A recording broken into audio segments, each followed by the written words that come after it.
and welcome to our second episode of Tackling PMADs. I am one of your hosts, Branden Blend. I'm a business developer with Moodr Health, and with me, I have once again Jennifer Bender. Hello, everybody. Welcome back. So today we're going to be talking about who's at risk for PMADs and why are moms not faking it. Jennifer, you've had some thoughts on that. I have. Yeah, so let's start with some raw statistics. I love some numbers. So in 2021, according to the Google, 331.9 million people in the US, 167.5 million are women, and 65 million are of childbearing age. Of those 65 million women, we had 3.6 million births. That's in 2022. So back to the statistics. How many women will be impacted by PMADs? Well, we know that 80% of women will have mood changes related to pregnancy and postpartum. 15 to 20% will have significant mood changes that benefit from treatment. So, that's a lot of women. 20% is 720,000 women. People who are pregnant and having babies. That's a lot of people. So we should really care about this. Yeah, absolutely. And if you really think about, that's just in scope of the United States. Across the world, you're going to have millions more women who are, likely suffering. Some of that's from a socioeconomic standpoint. And then you go ahead and throw in, hey, you're also pregnant. If you're a first-time mom or if you're a fifth-time mom, that can oftentimes be a really big catalyst for change, and that change can affect you in different ways. It's not going to be the same every time you have a child. That's true. And that kind of brings us back to who's at risk. So PMADs cross all socioeconomics, all cultural backgrounds. It doesn't matter if you have great family support or no family support. You can have PMAD symptoms. They are obviously worse and last longer for people with fewer resources, but this is an equal opportunity problem. There is no culture that doesn't have this. And that's because hormone changes are normal in pregnancy. It's when they go awry that we really get into a bad place. So I just want to be clear, this can hit anybody. It is not just first-time moms. I've had more than one mom that it's third, fourth baby that they've never struggled with this, and all of a sudden their hormones just have gone awry.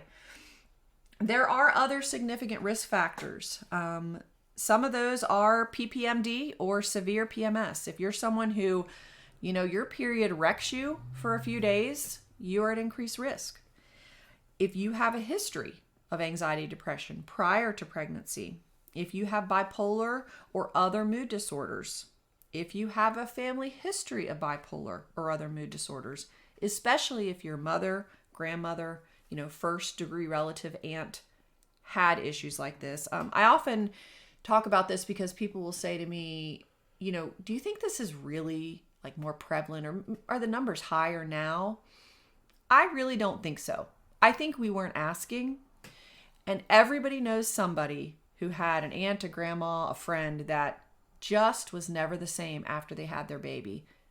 And Moodr Health is really trying to bridge that gap.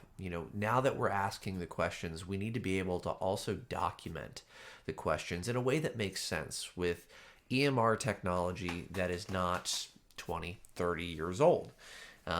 This is going to increase our efficiency with trying to talk to also marginalized populations, the populations that are going to be potentially more affected than your everyday average person who's making it and everything is fine. But, when you're in a population that is already struggling and then you throw a baby on top of that, it can be a recipe for, hopefully not, but disaster.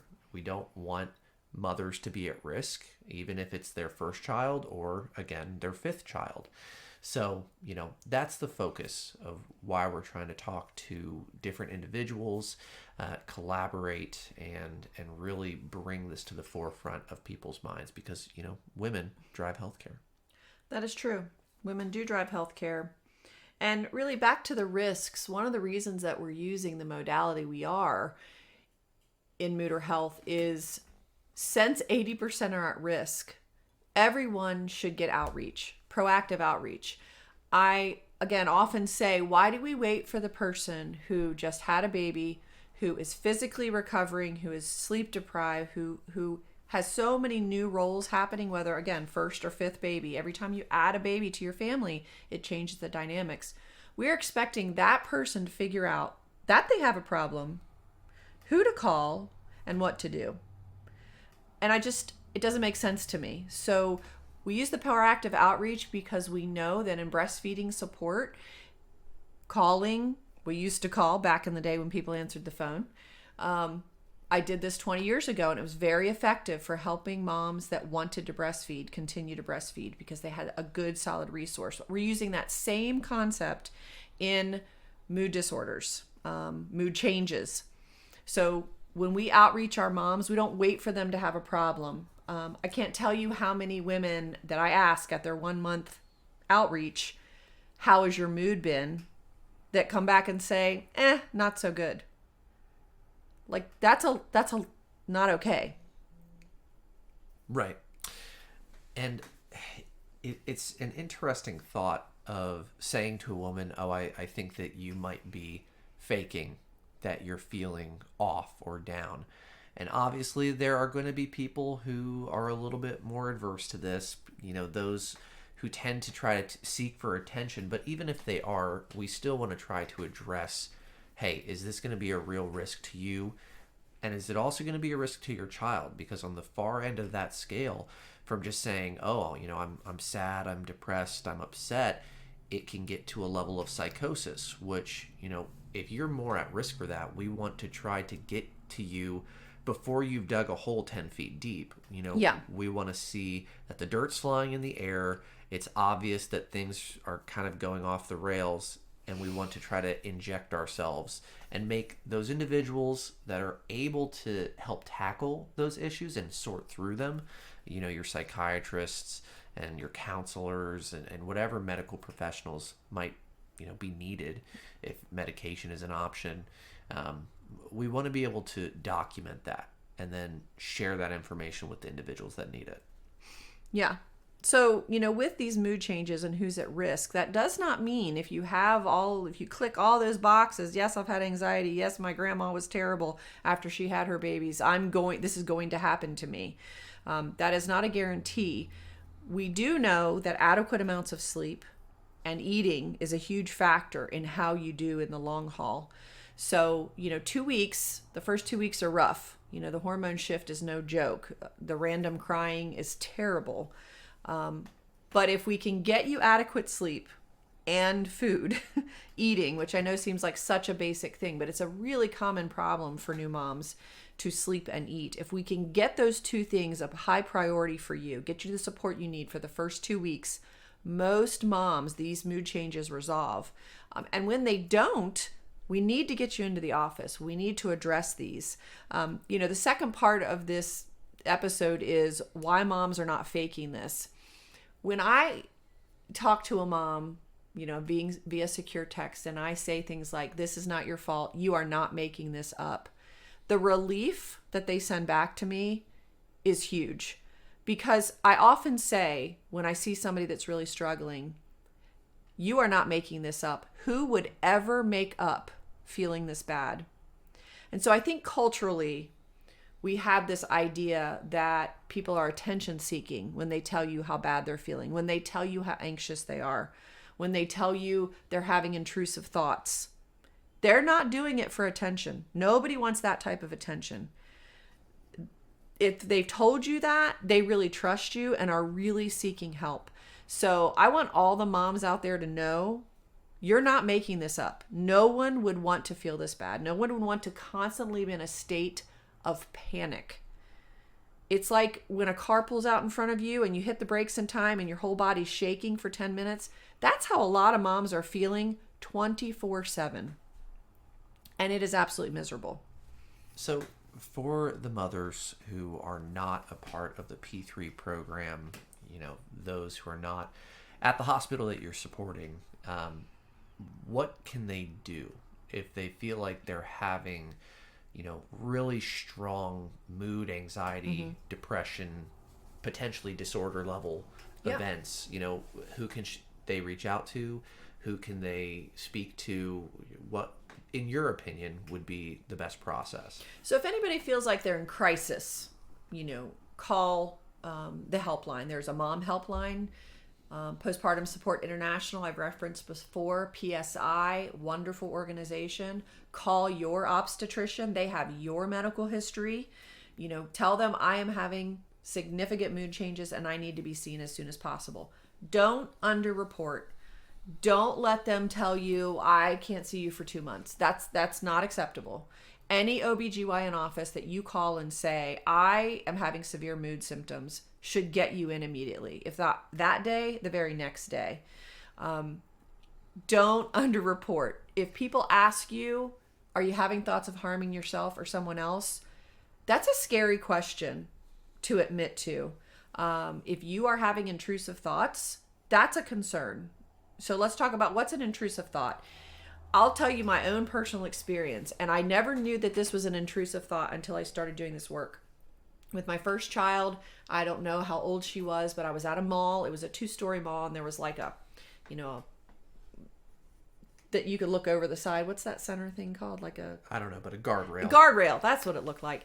And I was either carrying her or pushing her in the stroller. I really can't remember which, but I remember very vividly having the thought, I wonder what would happen if I threw her over the rail. Now, I in no way wanted to throw my child over this rail. And I quickly moved away from that railing because it freaked me out so bad that I had that thought. And it wasn't what if somebody else threw her. It was that I threw her. Now, what does that mean? That is truly mom brain. That is your brain scanning for all the dangerous things. I have no idea why the thought says you're going to do it. Because 99.9% of the time, you are not the person that's going to hurt your baby. But having that thought is absolutely horrifying. And I never knew that was an intrusive thought.